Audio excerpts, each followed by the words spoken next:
This is my kitchen table and also my filing system. Over much of the past 3 decades, I've been an investor. The highest calling of mankind, I've often thought, was private equity. And then I started interviewing. While I watch your interviews, I know how to do some interviewing. I've learned in doing my interviews how leaders make it to the top.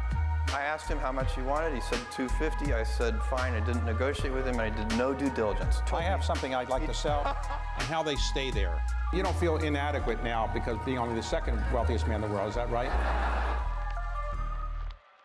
The first African American in the United States to become a billionaire was Bob Johnson. He did that by building Black Entertainment Television and subsequently selling it to Viacom. He used some of those proceeds to buy the Charlotte Bobcats, becoming the first African American to be a major sporting team owner. He later sold that basketball team to Michael Jordan. Today, Bob Johnson is involved in a wide variety of business ventures across the United States. I sat down with him in Palm Beach to talk about his career and what he sees next for himself. So when you became the first African American to be a billionaire, what was that like? People calling you up telling you how great you are, or people calling you up asking for money all the time?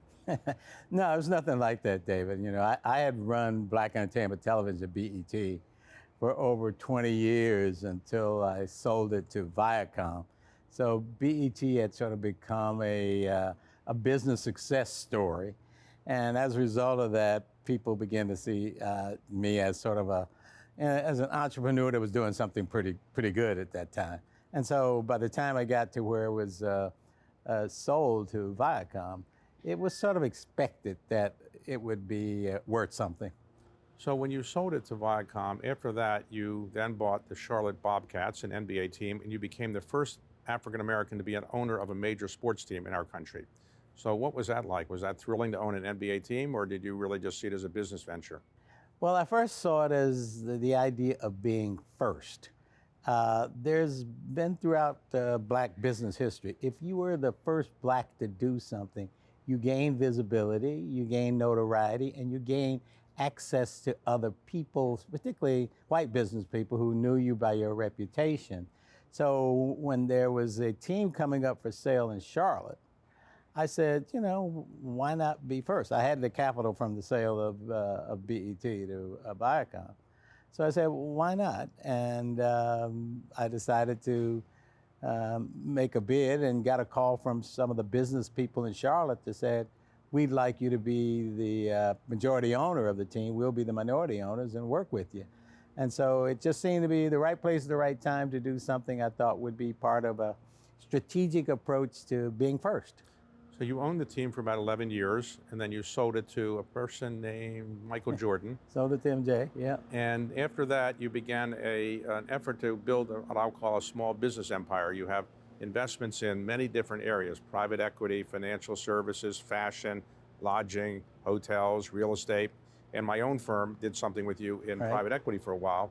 So is that what you're trying to do now, is build a mini empire in different areas? And what are your most important parts of that empire?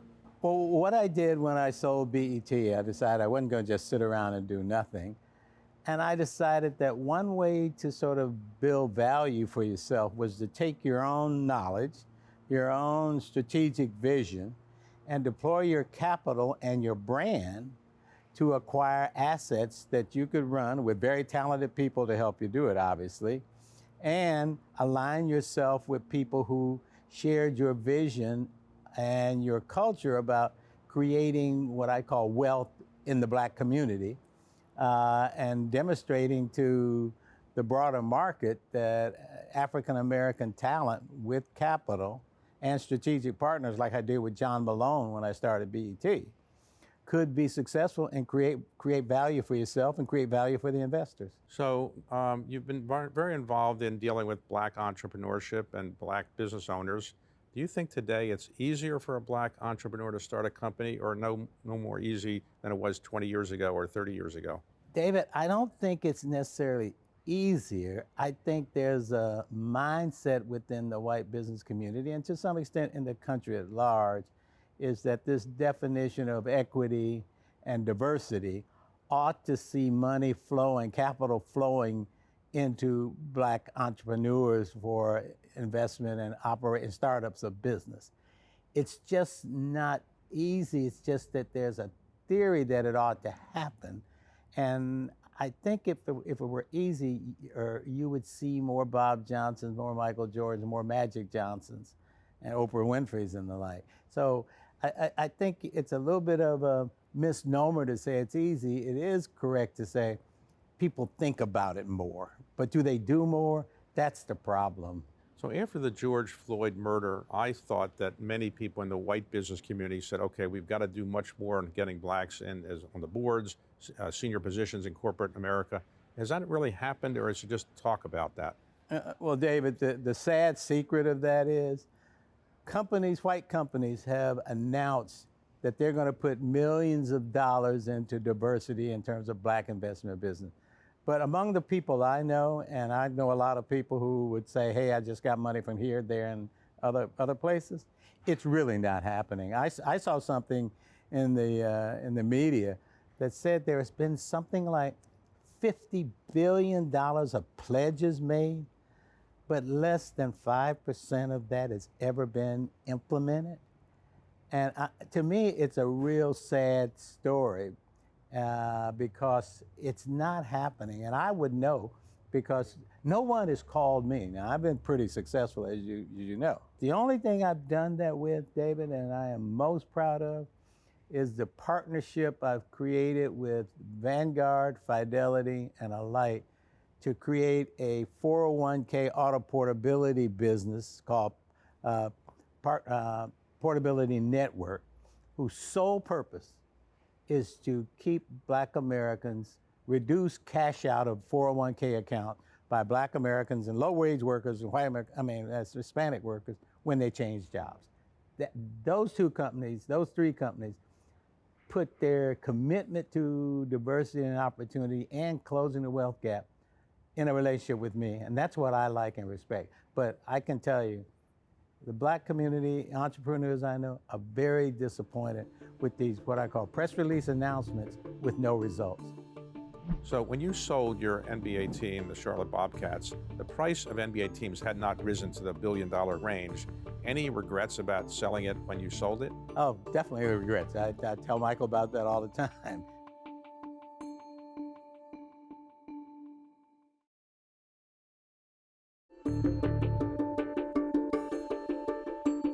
So let's talk about your background. Where did you grow up? I grew up born in Hickory, Mississippi. Hickory, Mississippi is a real small town, one stop sign kind of town. What did your parents do? Well, they were workers. My father all his life was a worker. In Mississippi, he was a lumberer, cutting down timber in Mississippi, and a little bit of farming where he lived. And my mother was a school teacher at the small school system in Mississippi. When they migrated up north to a small town, Freeport, about 100 miles northwest of Chicago, they became factory workers. So you went to college where? University of Illinois, Champaign-Urbana. And what did you study? History. I was a history major throughout my whole So career. what did you want to be? I wanted to be a diplomat. I wanted to be an ambassador, a diplomat. What year did you graduate? I graduated in 68. 68. And then you went to Woodrow Wilson School at Princeton? Princeton, right. And that's to do further diplomatic knowledge kind of thing? I got a degree, master's degree in international affairs, and the fascination was history and global affairs. So you get a degree from Princeton, a graduate degree from Princeton, and all of a sudden the U.S. government says we're ready for you to be a diplomat, or what happened? Well, all of a sudden they ask you if you want to go into the Foreign Service, you have to take a test. And the test requires you to be literate in things that a kid from Hickory, Mississippi through Freeport, Illinois didn't really know about. So when they had a question, I'll never forget this, they asked me a question, one of the questions, what is Wedgwood? And they said, a dresser of this? I thought it was Wedgwood, it was a dresser. It was actually... So you weren't familiar with Wedgwood? All right, so It ultimately was you came to Washington though, and what did you do when you came to Washington? Well, I came to D.C. with the Princeton imprimatur and the connections of people who were former Princeton Woodrow Wilson graduates, including a good friend of ours, Jim Johnson. And so I started making the rounds. People refer me to this person, I went to Senator Mondale's office. I went to Senator Kennedy's office and everything else. So this Princeton Mafia, so to speak.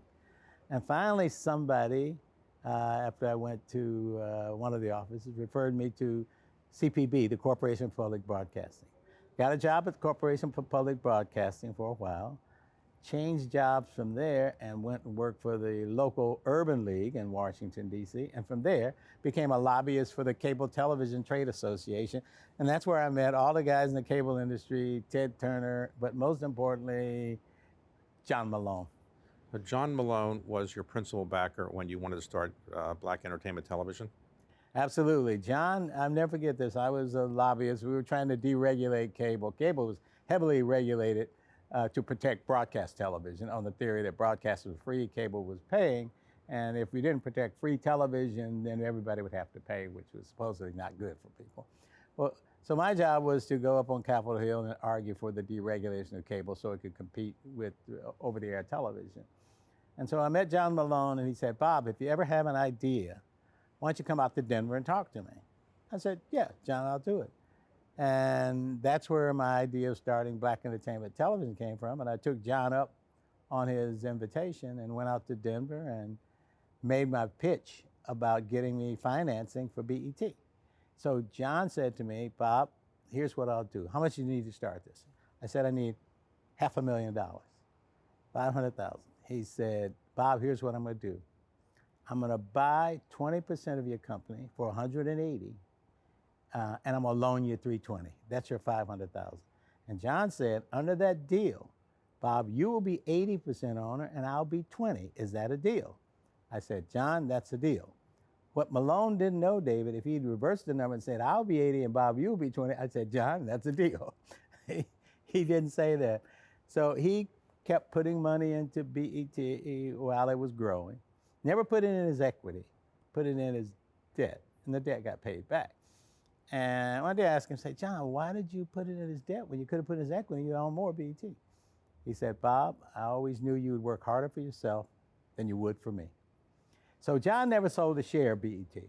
So when I sold BET to Viacom for approximately almost $3.8 billion, John's 180 of equity, the 320 debt, of course, got paid back, netted him over $700 million in Viacom paper because we did a stock-for-stock deal.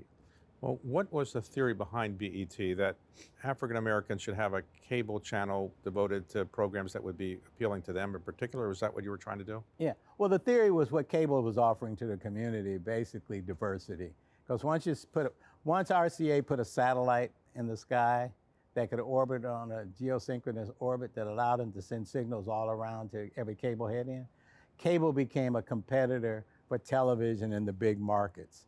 And in order to do that, they had to get some big cities who by that time in the 80s had black city council members, one or two, and maybe a black mayor. So while they were offering programming to everybody else, you know, whether it's MTV or CNN or ESPN, the black city council members were saying, you want this franchise, what are you offering for my community? And that's where BET became a, sort of a must-carry product to getting to cable, and the diversity part would grow. But BET was really an extension of what John Johnson did with Ebony magazine, except his was print and I was video. So how many years did you operate BET before you sold to Viacom? 20 years. You sold for roughly $3 billion ultimately. So in hindsight, had you held on longer, would it be worth more today, or would it be worth less today because the cable world's changed so much? It would be, in my opinion, less today, because once streaming came along and the technology allowed people to have streaming wherever they could carry content, on your phone, on your laptop, in your home, wherever you go, it changed the paradigm of cable, and it allowed people to sort of pick and choose in an a la carte way what they wanted to watch. So if you only wanted to watch Netflix, you just get Netflix. Cable, you were paying for a bundle, even though you didn't watch all of the channels. So some people were paying for, if you weren't a sports fan, you're paying 30 cents, 30, 40 cents, whatever it is now, for ESPN. But if you never watched ESPN, you had to pay for it because it was part of a bundle. So you then bought, as we mentioned earlier, the Charlotte Bobcats, a new team. You didn't know much about running a basketball team, I assume, so you brought in a guy named Michael Jordan. How do you tell Michael Jordan that he doesn't know much about basketball if the thing isn't working out perfectly? Can you say, Michael, I played in grade school and I know something about basketball? How do you tell Michael Jordan things aren't working perfectly if it doesn't work perfectly? You don't. Okay, so You don't.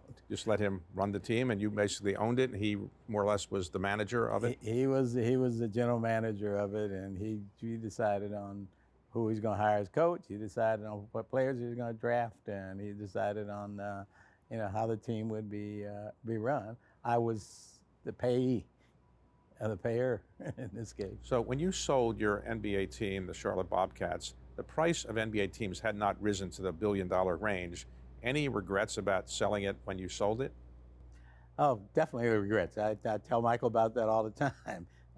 But nobody could have predicted that Don Sterling would say what he said about black people, and that led to the NBA commissioner to say, we've got a huge racial problem if we're going to keep Don Sterling as an owner. And he basically forced Donald Sterling out. But being forced out and you walk away with a $2 billion, a lot of people would like to be forced out of their team for that price, so that was it. But Michael was always my first choice to sell the team. He and I have been friends, 10, 15 years before I even owned the team. Really? So, I wanted, if anybody I wanted to sell the team to, if I was forced to sell, it would be to Michael. As we talk today, there's rumors that the Washington football team, now called the Commanders, might be sold, and NFL teams are pretty expensive, but any interest in getting back into sports? You're a native of Washington, or not native, but you've lived there for a long time. That's probably a check too far for me, because these teams are so rich, and I mean, if you could get one, it's a little bit, I would call it an NFL team about the closest thing to a license to print money that you can think of. But you gotta really pay up for it, because it's a great sport asset. It's one of the best, I would say, in the world, maybe even better than some of the hockey teams, although pretty close. You ever have any interest in serving in a senior position in the federal government? Absolutely, unequivocally, no. The aggravation factor isn't worth it? It's the aggravation factor, but it's more importantly is I don't believe there's any integrity in it.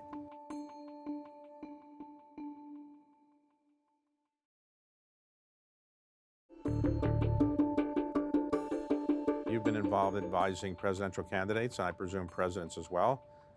You ever have any interest in serving in a senior position in the federal government or running for office? Absolutely, unequivocally, no. The aggravation factor isn't worth it? It's the aggravation factor, but it's more importantly is I don't believe there's any integrity in it. So you do give money to politicians, though, because that's the system, but you... It's a part of the game. I think, to be honest, I think there's a need for a multi-party system in the U.S. to give more people a choice about where they can throw their voter support and their political support, but also to cause the country to sort of come together by having everybody have a role in deciding what is in the long-term best interest of the country. I've often believed that Black Americans as a people and as a voting bloc should adopt the same position that the original founders of the Congressional Black Caucus had in early 1970. Their philosophy was enunciated like this: Black Americans should have no permanent friends, no permanent enemies, just permanent interests. And if we voted like that, we would be able to leverage that block, because it's a consistent block, in our long-term best interest, rather than being addicted to one party and ignored by the other party.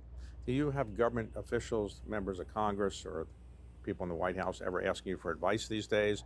Well, I don't think they ask so much as I try to go to them to suggest to them what they should consider, particularly as it relates to what I call, I have a formula, a belief, what I call their business solutions to social problems. I'm not a big proponent of government handouts. I've never been in favor of government subsidies. I like the idea of government providing a pathway through regulatory freedom and balance to allow companies to create it. But there got to be some focus on economic benefits to, in my opinion, to the black community. And for example, real quickly, I've got members of the Congressional Black Caucus to support something I call the Boost Act. The Boost Act, very simple, was this. It would give investors in black businesses a tax preference if they would invest in these businesses. I called in legislation I was introduced by Congressman Mfume from Baltimore, would put $30 billion of Treasury money aside for preferences for myself or you, who would go to a company and say, I'm going to invest in your business, X number of dollars. When you exit that business or do a sale of that business, I will get a preference on my capital gains. And the whole idea, it was not a mandate, didn't require it. It was only voluntarily. To me, that's better than all of these pledges that are going around that are not being implemented. And that's the kind of way I go. The same way I did that with the auto portability. So you're one of the best known black entrepreneurs and business leaders in the United States and one of the wealthiest. Do you face discrimination today in your daily lives or in your business career? Do you still think you're being discriminated against, or you think you're not in that situation? Others are, but you're so well known, you don't face that discrimination. No, you face discrimination in terms of what I call bias discrimination, where people just they recognize you as black first, Bob Johnson second, and wealthy Bob Johnson third. So when you get in that situation, you'll find cases like this. A clear example. I could go to a restaurant, and if I'm standing outside waiting to go in after I'm giving my car to be parked, someone will come up to me and ask me to get their car. What do you say when that happens? I say, can I take it and keep it? But no, I mean, the thing is, they see a black man standing by valet parking. Their intellectual bias assumes, one, you can't afford to be at that restaurant. Two, you're standing next to valet parking. You must be a parking lot attendant. So today, as you look at the United States economy, are you worried that we're heading into a recession of some type and it will hurt not only black businesses, but all businesses? I think the economy has to have a recession in front of it until we stop the huge amount of fiscal spending that comes out of the government. And I see nothing in the government that will change that trajectory on spending. And that's the part where I think we've got to face a recession, because as you keep dumping money and chasing fewer goods, it's probably the textbook description of you're headed towards a recession, or worse than that, you're headed to something called a variation of that called stagflation, where you got spending going up and you got productivity going down, because it puts you in a problem. So yeah, I think so. Until something changes on that equation, yeah. Did your parents live to see your success as a business leader? They did in terms of BET. They didn't. I still owned it. I hadn't sold it, and hadn't done all the other things. Did they tell you, you're terrific, we knew you were going to be successful, or they said, you're just the same as our other 9 children? That one. My mother always used to say, somebody would say, oh, aren't you proud of your son, Bob? She'd say, I love all my children. That was her thing.